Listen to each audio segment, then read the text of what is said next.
Xin chào mọi người, hy vọng mọi người nghe được Tâm rõ ạ. Mình tên là Tâm, mình là Regional Market Manager ở Đại học Otago, New Zealand.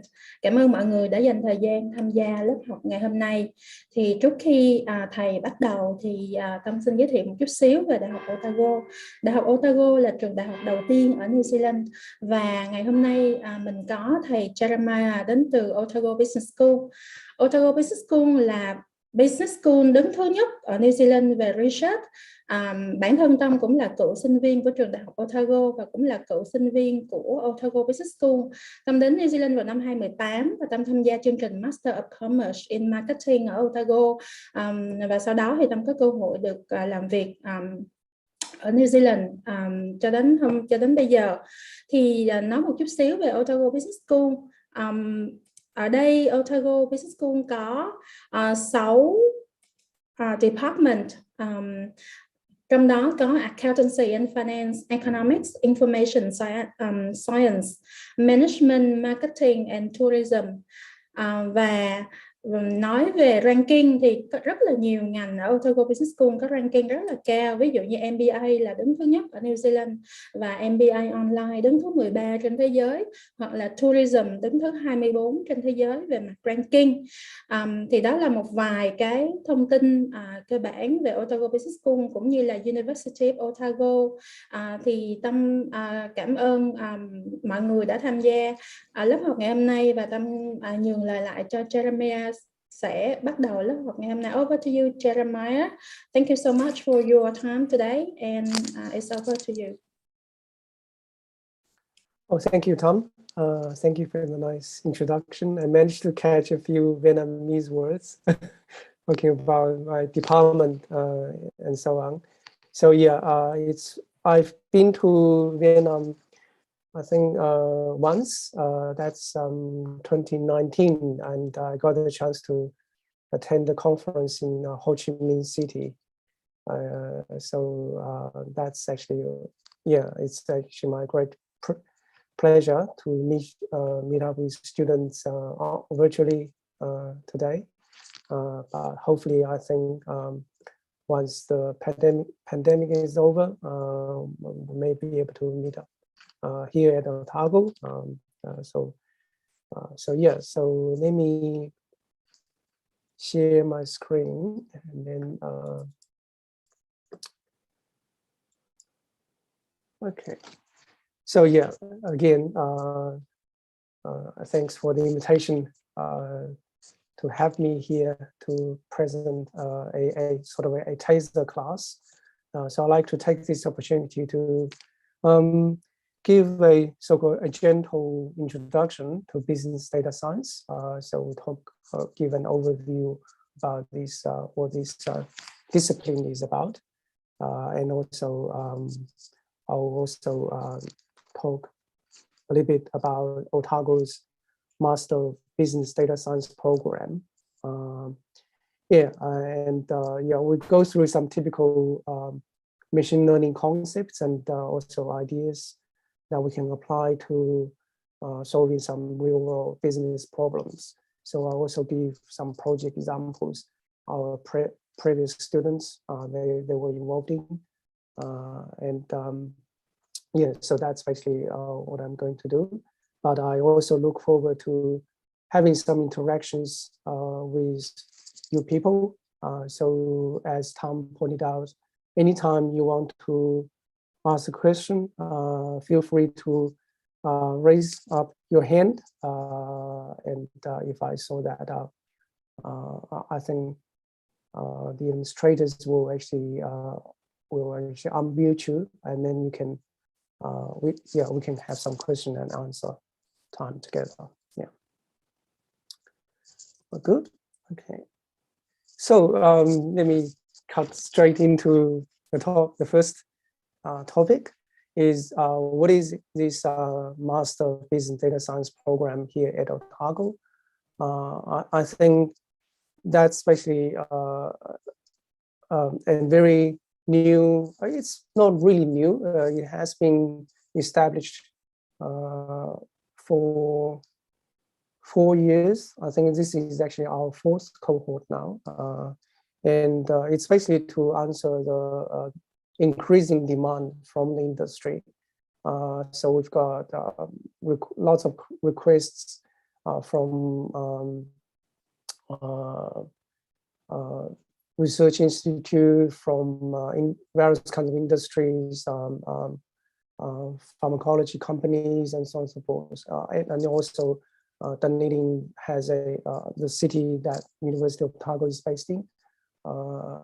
Dunedin has a hospital, so they have lots of data. So yeah, and people are actually looking for experienced, skillful data scientists to solve some real world problems. Okay, yeah. So we basically came up with this idea to have a business data science program that combines those fundamentals such as statistics, machine learning theory, database techniques, along with some business domain contexts and practices. So that makes this a business data analytics themed program to be a compact and also coherent program. So the goal is to equip our students to become skillful practitioners of data science in various business contexts. And through that, that will also enable the business to develop new technologies and new techniques. So there will be innovation opportunities and also opportunity to improve their business practice. Yeah. So yeah, there's also the third goal is that we also want to encourage some of our students. They are probably more research oriented, and then they can carry on after finishing this master program. They can carry on with the PhD study. Yeah. So in a nutshell, the program is basically can be done within 1 year. It's made available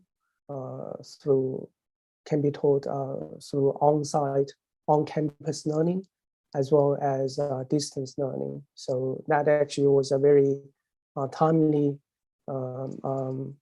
decision that we actually make the program online, because the next year, basically last year, pandemic started, and then all our international students can't actually make it to New Zealand anymore. But through the distance learning, they can still continue with the study. Yeah, so the full-time program can be studied can be finished within 12 months time. Some people, if they are actually working full-time, then they can't actually do a full-time study. So if they take a part-time study of the program, then they can finish the program in 2 years' time. Yeah. So the topics, as I mentioned, ranged from computing techniques towards machine learning theory, then towards marketing, and also some multicultural business environments and business ethics. So yeah, it's actually a quite a big spectrum of different topics. To enter into this program, our students normally need to finish their degree on an average of B+. So that's especially with the third year or the last year of their bachelor study. Okay, yeah, so that's a baseline requirement. We do also expect our students to have some basic understanding about statistics and also some programming experience. Okay, so this programming meaning that they've done some courses on Excel or Access, or can actually write some scripts to do some data processing. If they have learned some R, or Python, that'd be fantastic. So yeah, so we do expect that people can actually use the computing tools effectively. So then, but in this program, it's also they get a lot of opportunity to learn more in terms of programming. So they will study R. They will actually study SAS, which is also a statistics computing platform, and yeah, they can also get some experience from in learning to write Julia, Python programs, and working with Jupyter. So some of you may actually have come across these terms. Yeah, so yeah, we normally have students from Australia, New Zealand, and China, India. We haven't met any Vietnamese students yet, but years ago, that was probably back in 2014, I worked with 2 postgraduate students from Vietnamese.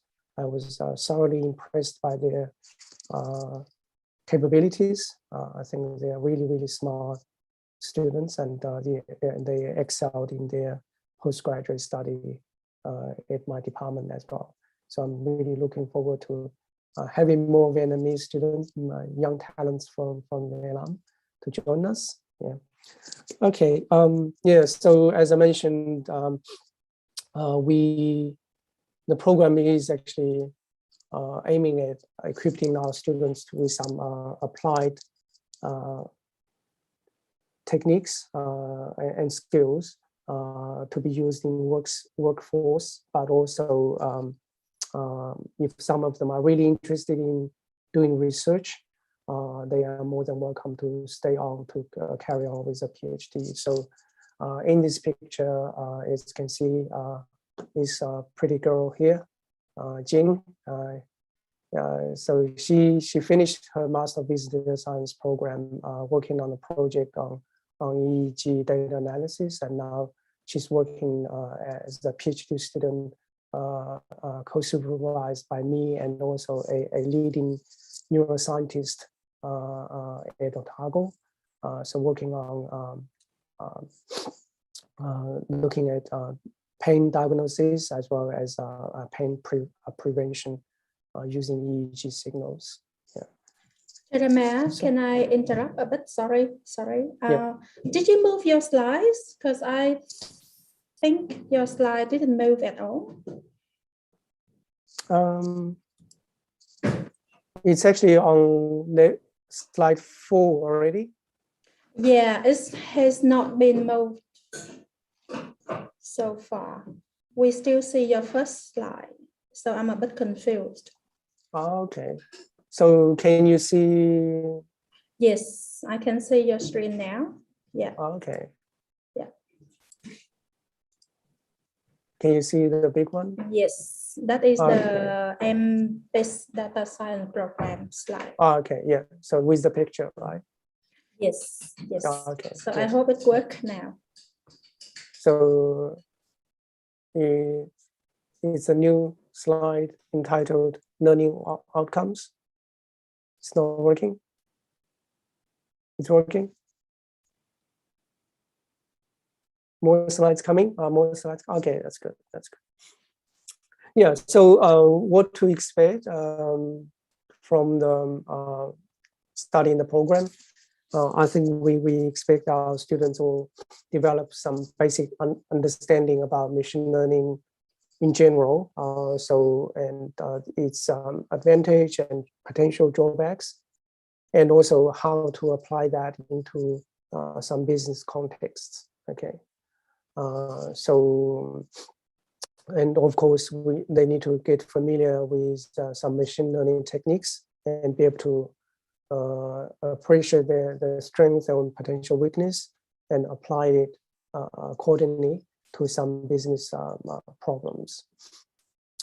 Yeah, so it's all about data modeling, but also we also emphasize that visualization is a very, very important technique to master, and because you can actually come up with some really good, powerful algorithm, but for your ideas to pull off, to be able to sell to the business people, you need to actually generate some nice pictures, okay, to sell your product, okay.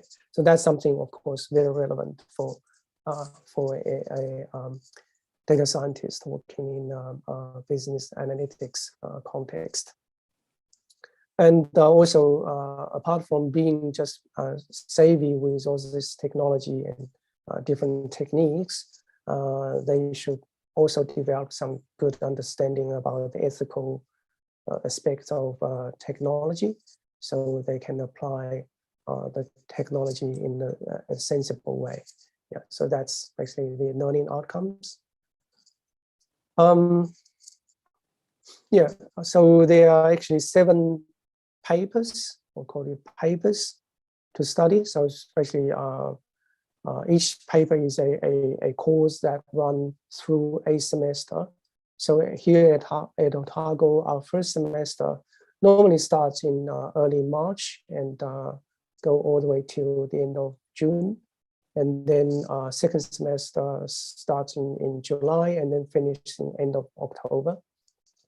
Yeah. And then there's also, yeah. So as you can see, we will study some business context, some database tools, business intelligence, again, database topics here. And also there's also a core paper called machine learning and data. That's actually missing a typo here. Machine learning and data mining. That's a core paper that I teach. There's also some statistics paper to provide some statistical support towards all these other papers as well. I'm so sorry. I'm so sorry, Jeremiah. Your slides are not moving again. Oh, okay. So maybe we are still with slide 4. Yeah. Yeah. Now we can see. Yeah. Okay. So maybe we use this. So I'll just use this version. Yes. I don't maximize it. Yeah. Yeah. Okay, that will be better. Thank you. Okay. So can you see the degree structure now? Yes. Okay. Yes. Okay. Yes. Sorry Thank about you. that glitch. Sorry about that. Yeah. Sorry to interrupt. Okay. Yeah. So. Are you using a Mac OS, right? Yeah. Yeah. First, you need to minimize your Zoom window, and then you go to slideshow, full screen, and then you go share, because it's separated into screen. So when you put it like full screen and okay. Yeah. Okay. Okay. I'll just minimize that. Sorry, not minimize that. I'll actually just. And then you go like slideshow. You show your slide to full screen. Play, like you see, play. Yeah. Yeah. And then you like you see the small icon that to open your Zoom again, and you go share, and you can see there's a full screen of your slideshow. Oh, okay. Yeah, but maybe I'll just take a simple approach. I just use the smaller presentation. Yeah. Okay. So if that's okay with you, that's big enough for you. I can just enlarge the window. So okay. Yeah. So So coming back to the degree structure, we basically have 7 papers. The first 3 in the first semester, and then the rest 4 papers are actually in the second semester. And also we have a full-year project paper that runs from March to the end of February the next year. Okay, so it's actually truly a full-year paper. So depending on your interest, you can actually take a more applied, application-oriented project. So you work with industry partners and maybe some, you work with people in the hospital, and then you actually do something useful for them. Or you can actually work with within this 580 research project paper that will actually give you the opportunity to get further trained as an independent researcher. So you now become ready to take up a PhD study with us. Yeah, so that's all possible. Yeah, so what to be expected? I think given a very short time frame and also so many contexts and so many directions to look through, it really requires for us to, as students, to be open-minded. So I watched Connor's lecture last time. He was talking about mentalities. I think, yeah, I think, yeah, I would like to use that word as well. So to study the data science, Master of Business Data Science really well, we need to have an open, proactive mentality. So we don't say that, oh, I haven't done this before, I don't want to do it.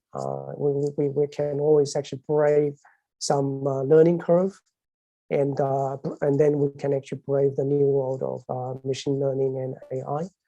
So yeah, so through all these papers, I think we sort of encourage our students to think so-called data science thinking, think differently, to adopt a kind of a data-centered approach to plan our experiments, plan our projects, and so that we can actually solve the problem, the business problem, maybe using some new perspective and new solutions.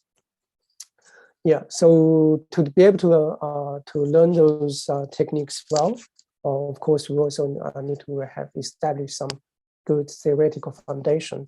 So we'll actually need to go through some mathematical or statistical principles and some contents as well. But in doing so, of course, our lecturers will actually try to communicate those complex mathematical or statistical concepts in a sensible, easy to understand way. So you can actually understand the ideas. It's actually more about what the algorithm is actually doing. So those are ideas, those conceptual understandings we can gain. And then once we understand those concepts better, then we can apply the relevant techniques better and also more sensibly in the real world scenarios. As I mentioned, even though we are not actually, maybe we don't label ourselves as a very strong computing person, that's fine. So within the program, you get a lot of chance to practice in laboratories. So we actually have weekly labs and tutorials, so that allow you to develop some real programming or shall we say just scripting skills. So simple short programs that actually does something useful for us. Okay, so you can get familiar with a number of programming environments. Yeah. So yeah, so that's actually we can learn. Another thing is that as you can see here, machine learning is basically intersection area between computing and also math and stats.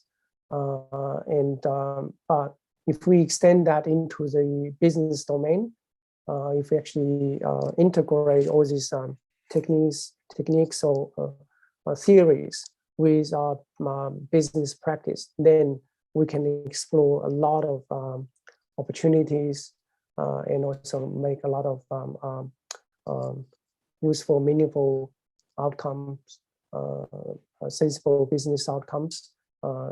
So that's basically all this data science or data analytics is about. So we do encourage people to look further into the business domain and integrate that with what we learn from the machine learning part. Okay. So yeah, so all these projects and also assignments, these are opportunities for our students to to practice their understanding and play with data and develop some, deeper understanding, also develop some new tools and getting some good results for business solutions. Yeah, so that's actually the first part of my lecture today. Do we have any questions? You can raise up your hand and then you can ask questions.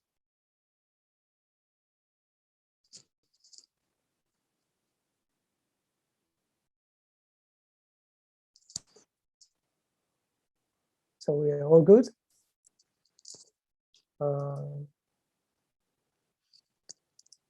Okay, so yeah, maybe can I ask you a question? How many of you have studied some business analytics in your curriculum? You can just raise your hand or like give a thumb up so I can see some response from you.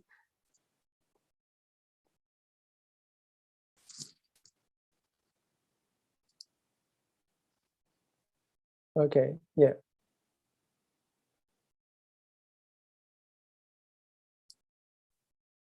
Good. Yeah, can you hear me? Yeah, I can. Okay, so yeah, basically I have learned some of the data analyst stuff.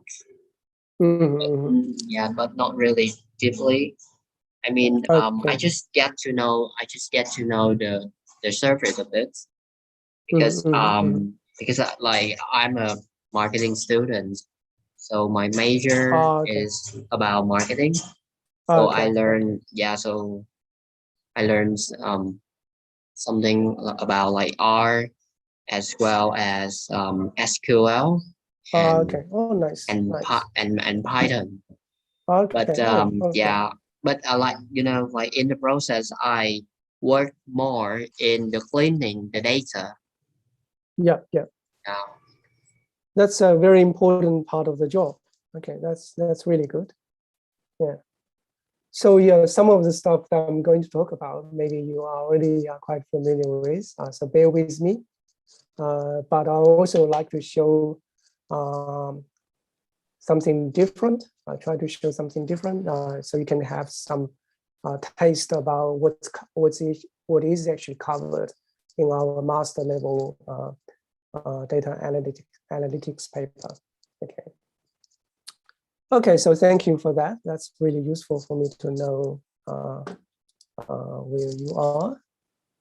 Yeah, so next I actually quickly go through some overview to talk about the basic idea of machine learning. So it's just the tool that we want to master, right?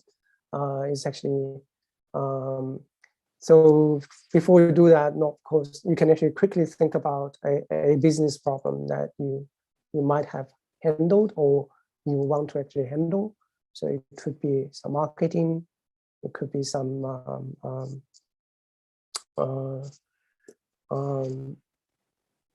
finance prediction, or how to improve the operation of the companies, and so forth. But yeah, so maybe you can spend a few seconds to think about a problem. Okay.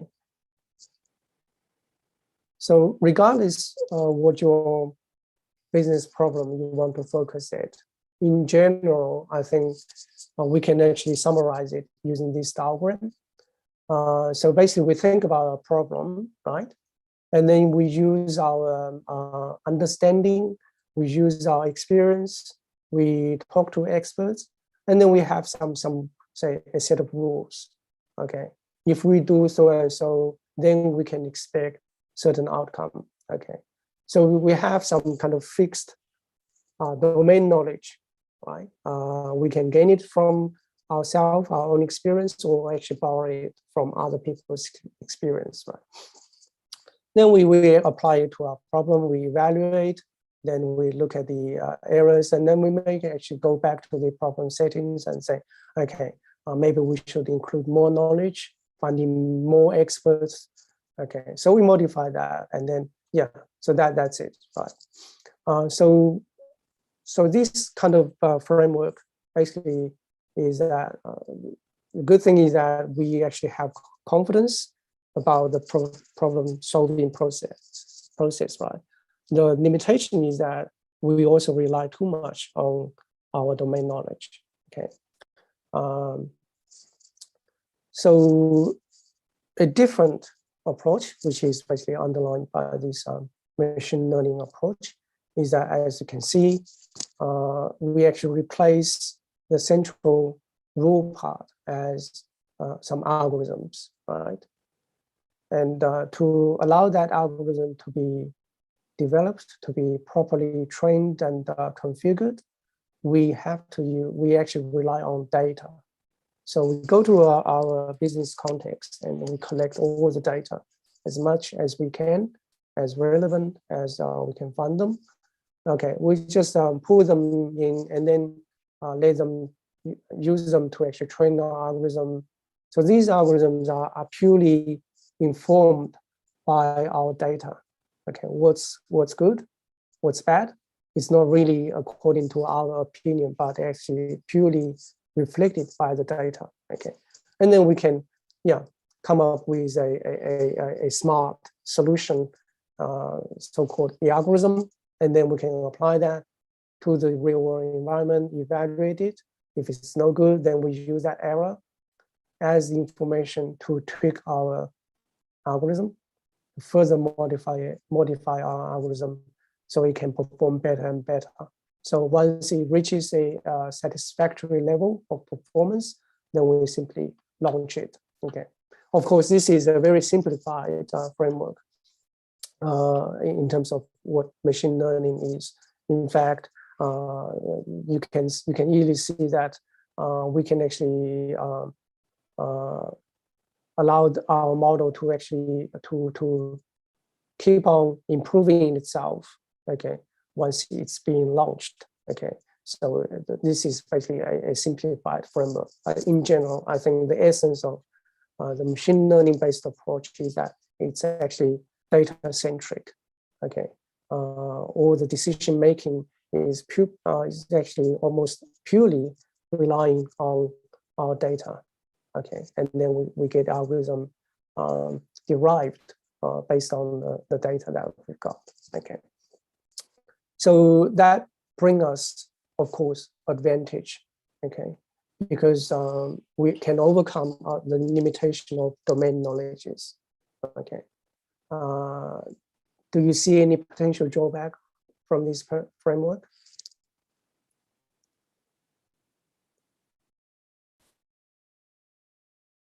So feel free to comment, or are there any potential issues with this framework?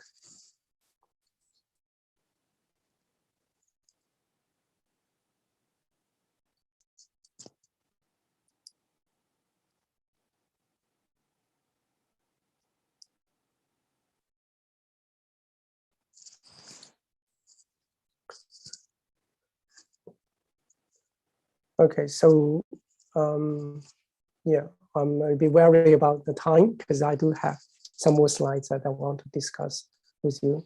I think from this framework, once we emphasize on the its nature of being data-centered, it's the data-centeredness, shall we say, is actually a cutting. Seems like a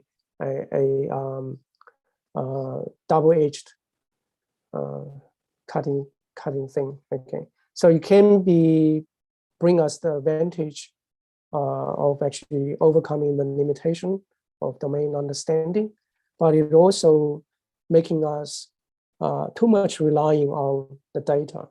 And data, as we understand it, is always noisy and potentially it's also quite expensive, right? it's noisy, it's expensive, and potentially it can be biased.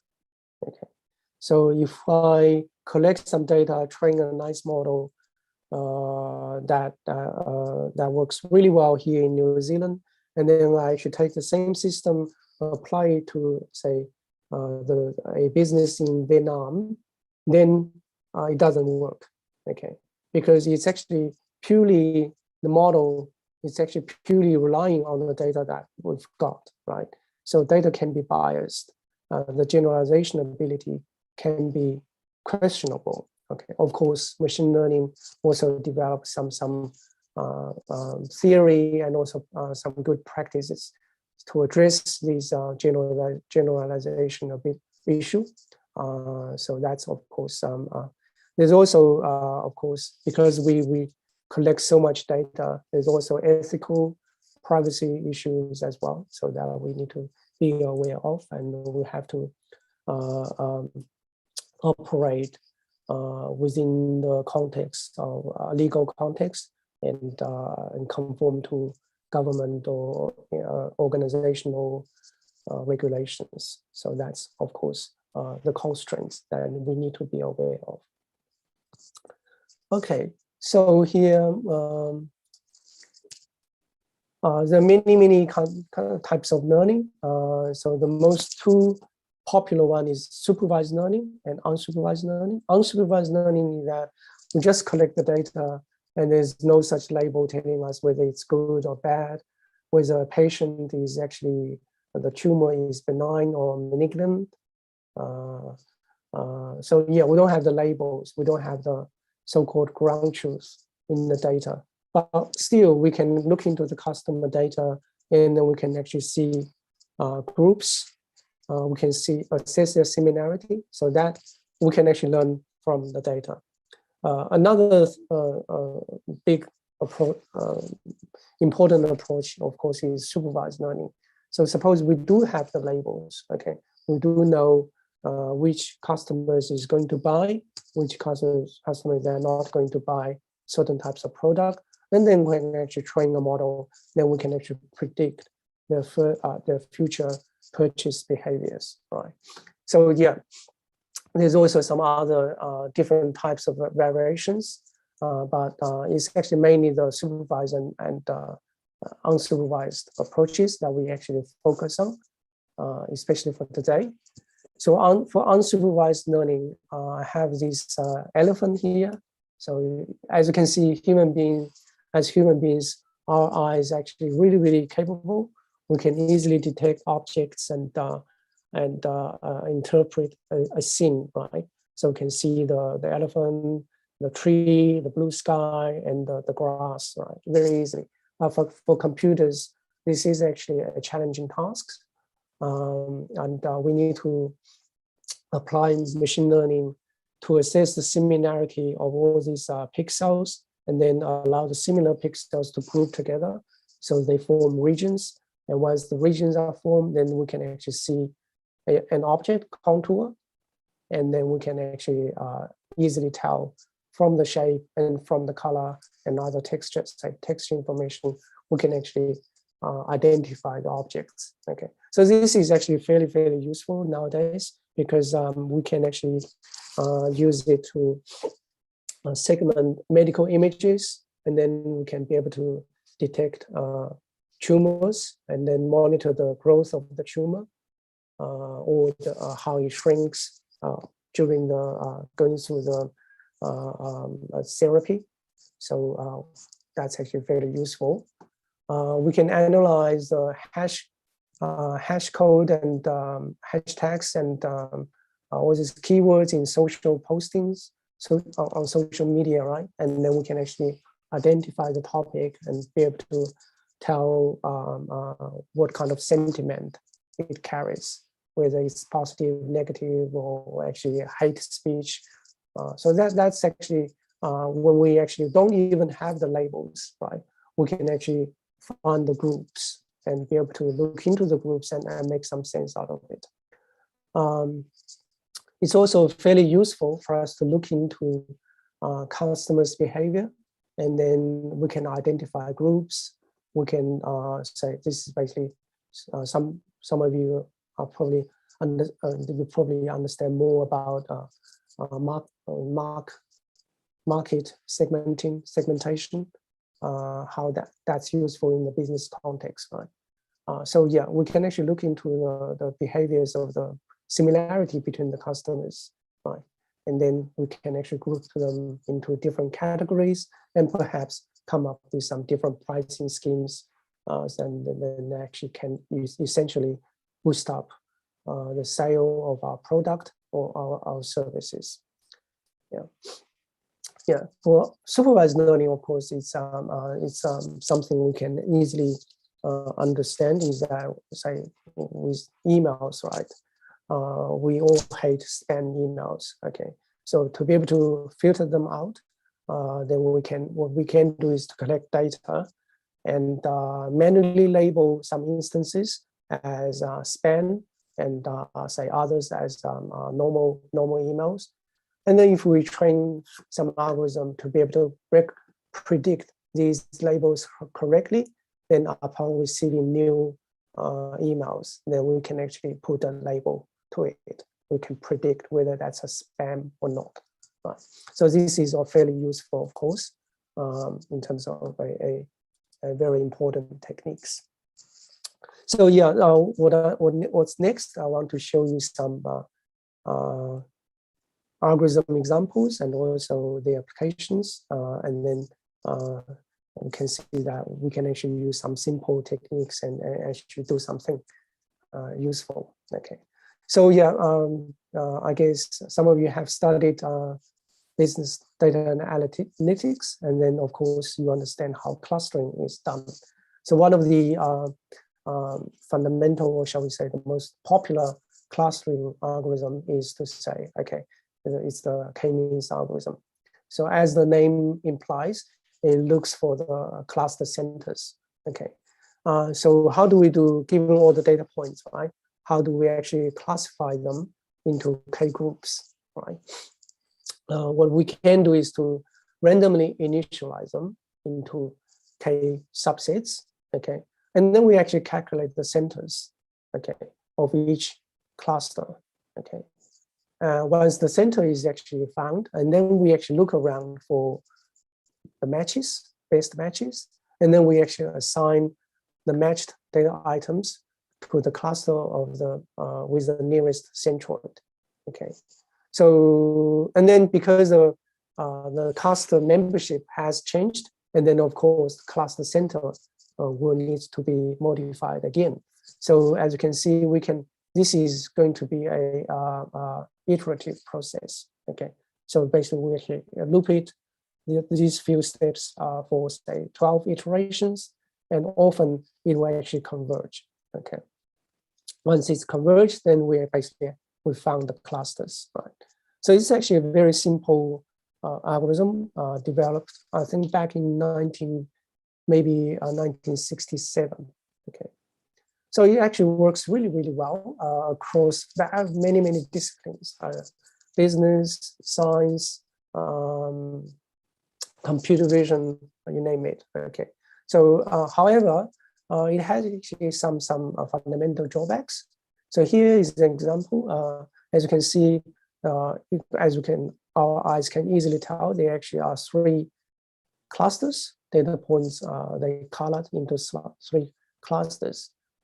But depending on our initial position of the cluster centers that we start with, it may actually converge to different outcome. So in this case, so the initial cluster centers are here and here, right?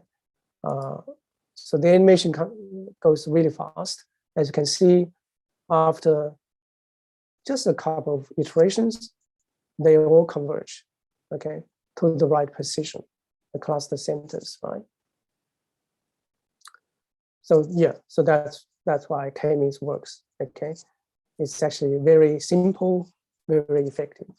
However, if unluckily we actually initialize our cluster centers in these locations, okay, and the outcome will be quite different. Okay, so you can see, yeah, just after a few iterations, one is actually here, basically looking after 2 clusters, and 2 cluster centers are here and here. You actually split a cluster into half, okay, and then each cover half of the cluster, okay. So that's a kind of like a fundamental drawback of K-means, is that we don't really have a very good initialization algorithm. We have to rely on multiple trials. So we initialize several times and assess the quality of the final outcome. So that's until 2007. There's a new algorithm called K-means was invented to address this initialization problem. But I'm bold to say that that doesn't really solve the problem as well. So we still suffer from this bad initialization problem. And unfortunately, this is the case for many machine learning algorithms. Okay, so it works, but it all rely on a lot of randomness factors. Okay, so we can't really guarantee that the solution that we found always is the best model, is the best solution for our problem. Okay, so there actually always room for improvement. So that's why making it all relevant for us to study more about machine learning. As some workaround, another drawback for K-means is that it doesn't support, it actually only support rounded shaped clusters. If you have a cluster like a snake, then that kind of irregular shape will not be handled well by K-means. Okay, so there's some so-called density-based method. So the density method is actually very straightforward. Oops, I lost the slide. But yeah, so as you can see here, the clusters may be of quite irregular shapes, but if we actually look around for each data point, look around for neighbors, somewhere, some data points will actually be quite squeezed together with other data points. So they find more neighbors nearby, and then basically a local higher density. Okay, higher local density. Okay, for some other data points, if we have a data point here, right, where my cursor is, then you won't be able to find any nearby neighbors, right? And then of course it will be a noise point. Okay, so if we glue all the high density data points together, then we can easily form these irregular, so form these clusters of irregular shapes. Okay, and they're also less affected by outliers, noisy data points as well. Yeah, so lots of improvements we can add to these basic algorithms.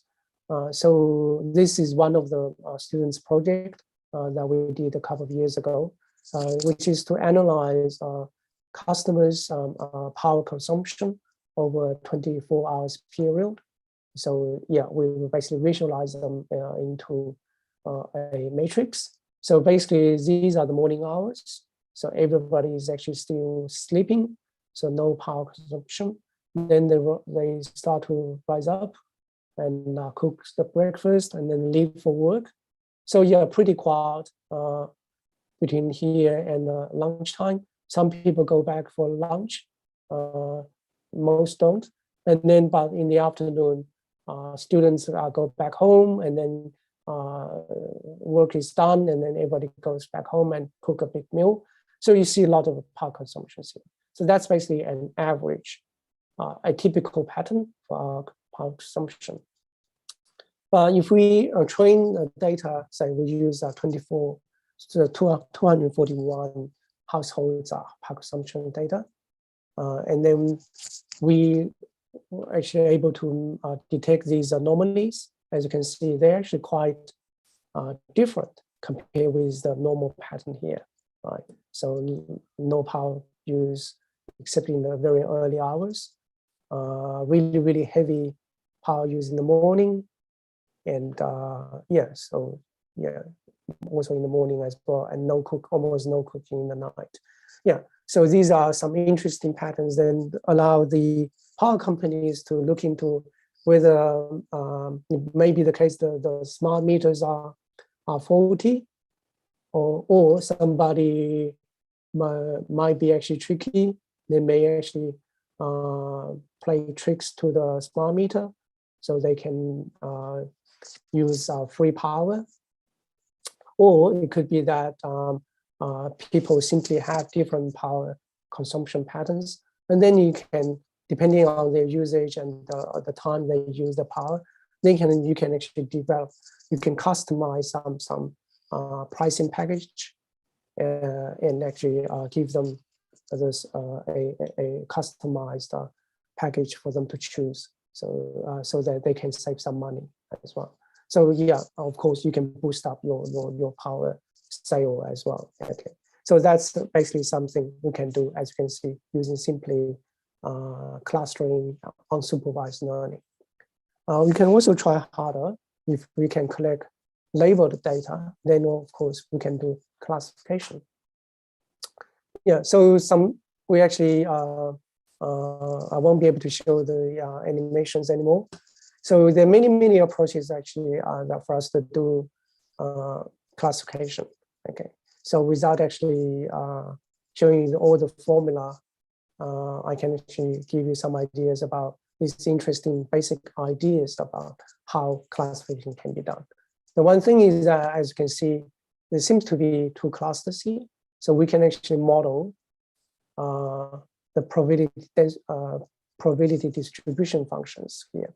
Okay, and then the good thing is that if we can model the mountains, and then we can actually see the value to form, right?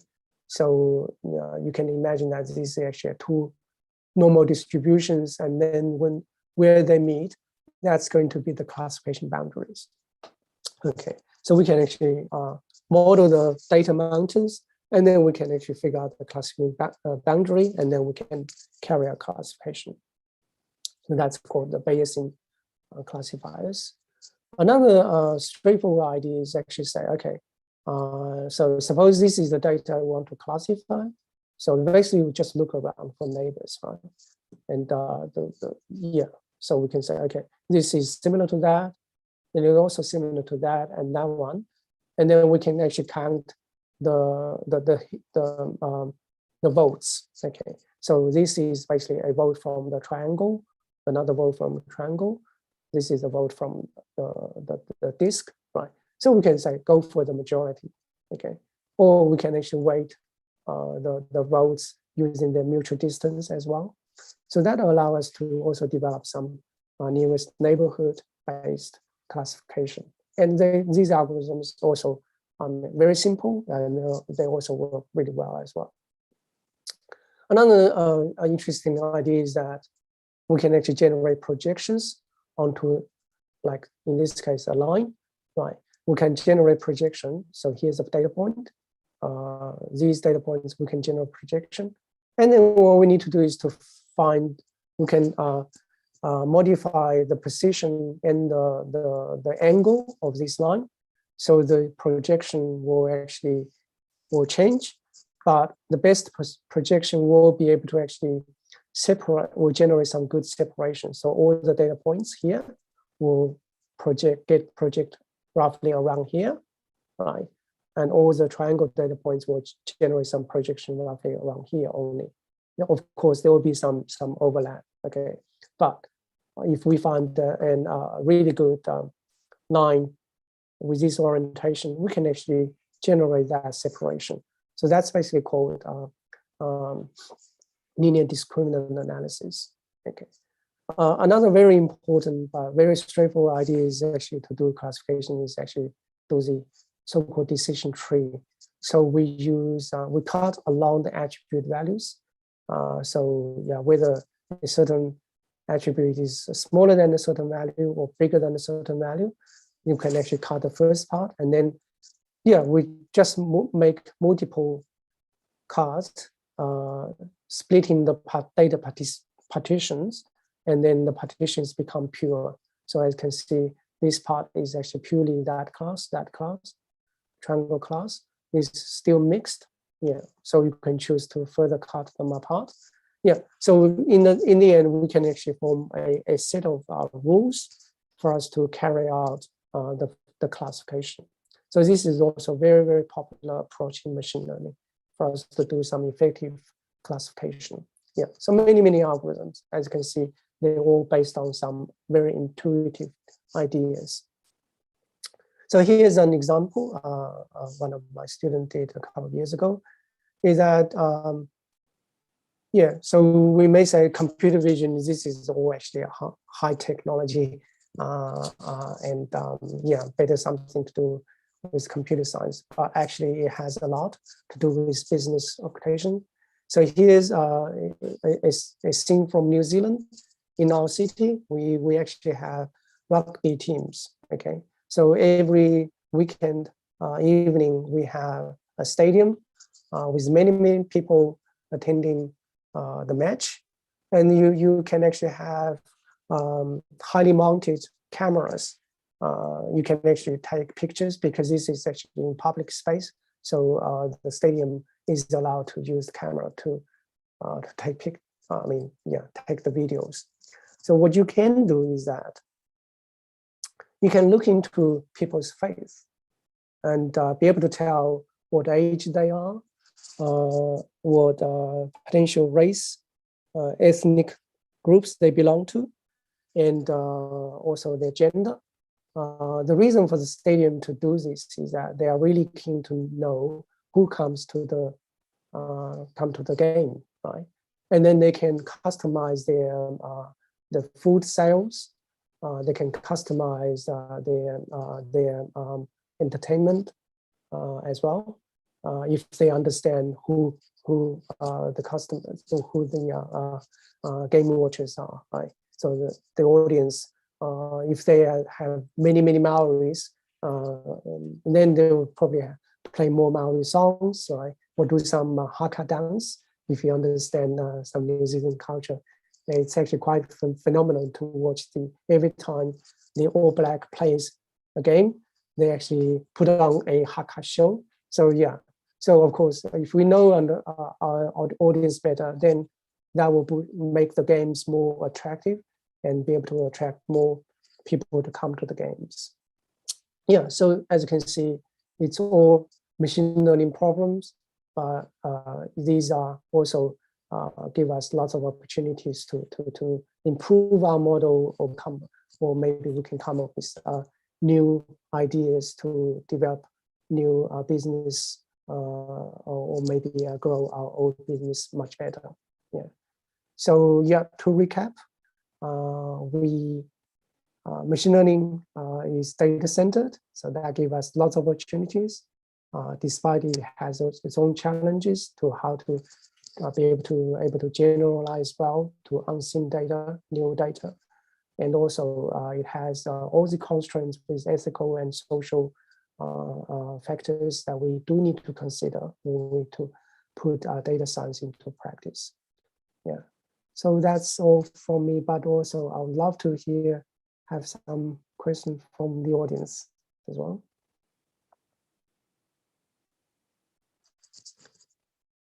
If we still have some time, Tom? Yes, sure. Thank you, Jeremiah.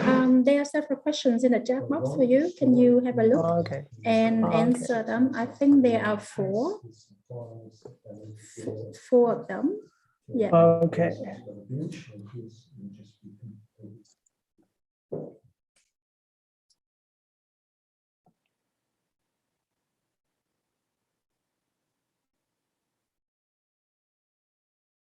Okay. Yeah, so that's actually, so one question is about how marketers avoid security threat of machine learning system like manipulation, data poisoning. That's a very good question. A lot of research is being conducted on those perspectives. Something regarding manipulation and poisoning. I think some people are actually looking into blockchain technology to secure making sure that the data that we get are legitimate data, and also not fake data. There's also another aspect of actually making data poisoning useful. Is actually there's a very influential paper for citizens to counter the massive surveillance programs conducted by the government, say, or by some big companies, right?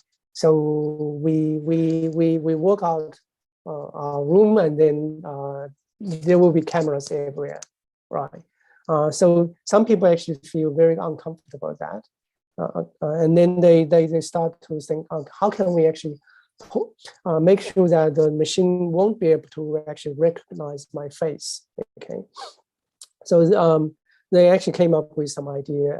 They actually generate some small changes that our eyes won't be able to tell. They post out those pictures onto Facebook and so forth, right? And then potentially those big companies will grab those images with some false information injected already. Okay, but it looks like looks like you, right? But using those false images to train the model, then upon seeing a real face of you, the machine won't be able to actually tell it's you. Yeah, so that becomes a useful technique for citizens in that sense, to counter the negative impact of surveillance in that sense. So yeah, so it's very interesting, very dynamic research going on at this stage. Okay, another question is, which mode of learning has been preferred in recent years? So I don't think there's any established preference. Okay, it all depends on the scenario or the data that you've got, right? And also, even though we conceptually we categorize them into supervised learning, unsupervised learning, so on and so forth, but in reality, there's always some gray area. Okay, so with semi-supervised learning, for example, it becomes really useful because it could be the case that you have some, because labeling, data annotation is so expensive, right? So you start with a very small amount of data annotated. So you train a supervised model, right? But then you have a huge amount of unsupervised data, unlabeled data, okay? And then you basically use your model to classify them, okay? So that you can obtain some pseudo labels. And then you use those pseudo labels as sort of the labels, and you can actually keep on modifying your learning outcome. So eventually, you are using supervised learning based on some very small amount of annotated data, and added with a huge amount of unlabeled data. So then you can actually carry out some effective machine learning. So yeah, so I would say that it's actually for our data scientists, we assess the situation, we adopt the most effective learning mechanism or a hybrid learning mechanism. We can combine things, we can do things more out of box, okay? So we can actually be quite flexible with that. Is it really possible for data analysts to make successful output from their works with applications of machine learning model? I do think we could really succeed and analyze the errors or separate it with the evaluation step. Okay. Okay. Yeah. So analyzed errors is actually related to the very core nature of machine learning. Okay, so how do we learn? We actually human beings, we actually are fantastic learners. Okay, we can learn from seeing things, we can learn from hearing things, we can learn from trying things, we can learn from our mistakes. Okay, for machine learning to learn, most of the algorithm or the most learning approaches is relying on trial and error. Okay, why? Because we sometimes we don't know what will actually work the best. So we have to basically allow the machine to figure it out itself. Okay, so yeah, I don't think I agree. Learning from the errors, is that the most effective way of learning? Yes, in a sense it is, because with machine learning, that's basically we can actually have a system with feedback that allow us to actually continuously tune our model. And because it's machine learning who does it, it makes mistake and has no impact, right? And then after 1,000 iterations, 1 million iterations, maybe that can be finished within several minutes, right? Yeah, so fundamentally that remains the main learning approach for machine learning. But as you pointed out, maybe it's not the most intelligent way of learning. In fact, people are trying to enlarge the landscape of possible learning mechanisms, such as transfer learning. So with transfer learning, a good analogy is that if we can learn to ride a bicycle, then that skill is actually transferable, because we can balance ourselves better, we can actually move more flexibly, so we can actually play better football maybe, right? So yeah, so we actually establish some framework and allow our machines to learn more smartly.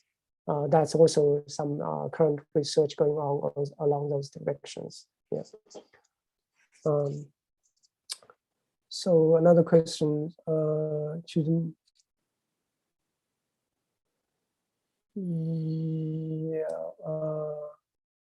can machine learning help us to understand consumers' emotions?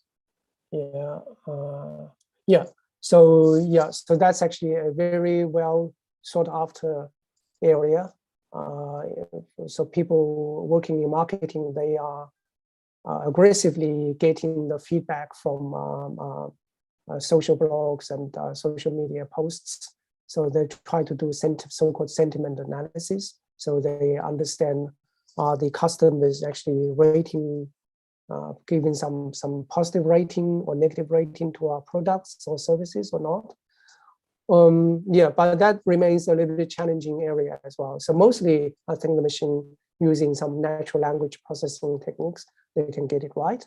But human language are hugely confusing, shall we say.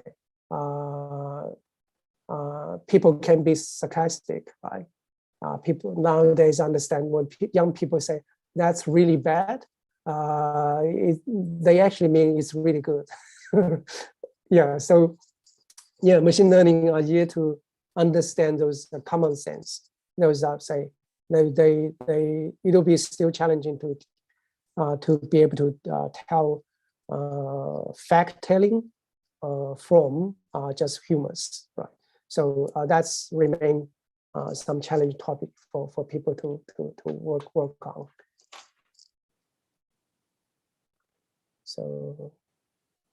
So Tom, do we still have some time or?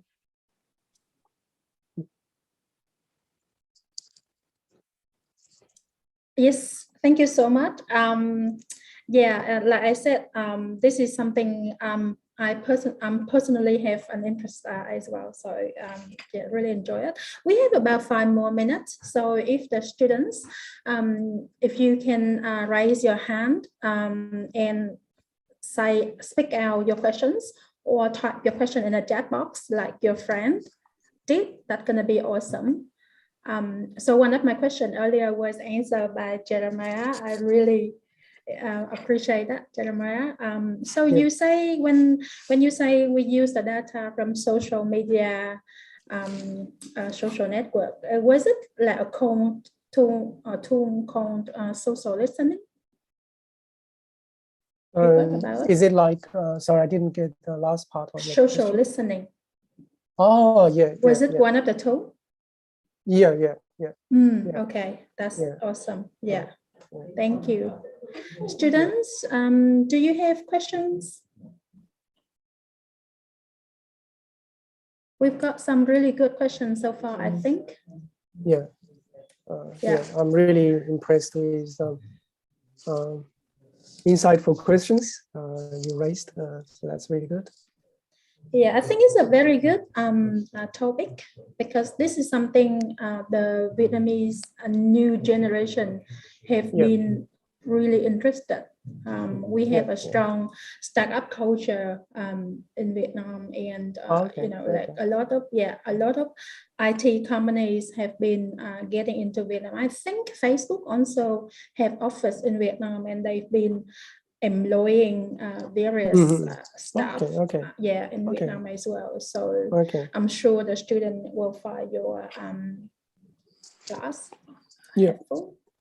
Yeah, so last time I visited Vietnam, I was really impressed by the hustle and bustle, the very vibrant city scenes in Vietnam, and lots of things are going on. So that's really, really exciting. So I'm pretty sure lots of technology innovations and startups are going on there. So yes, similarly in Dunedin, so we are a kind of a university city. We also have a vibrant startup culture, lots of small entrepreneurship projects going on.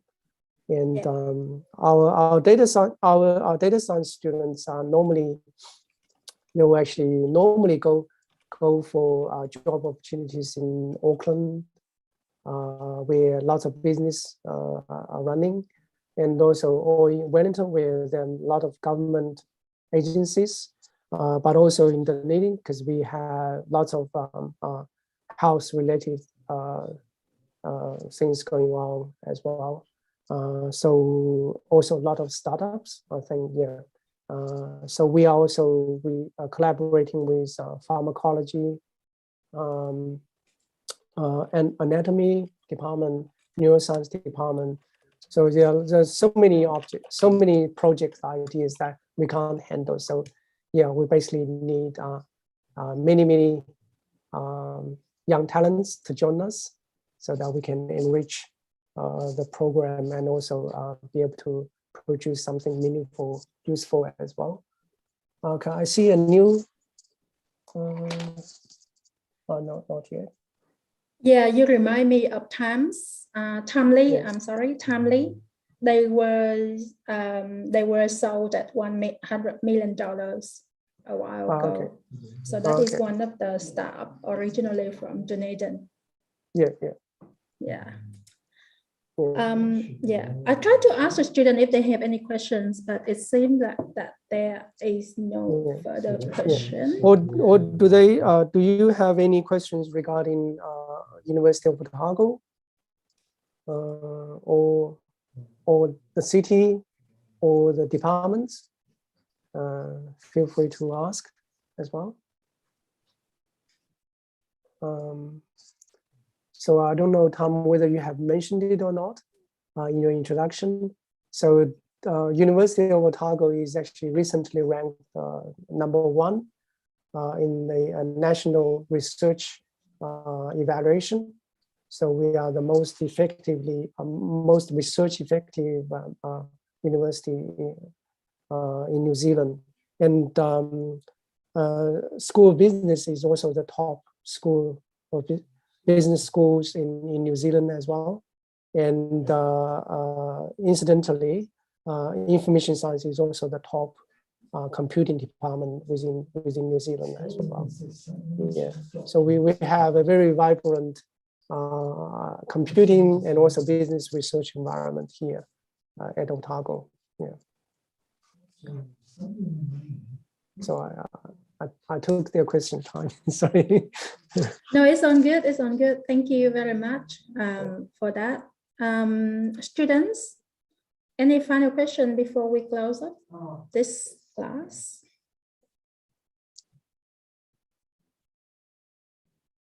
Yeah, I think that's it for now.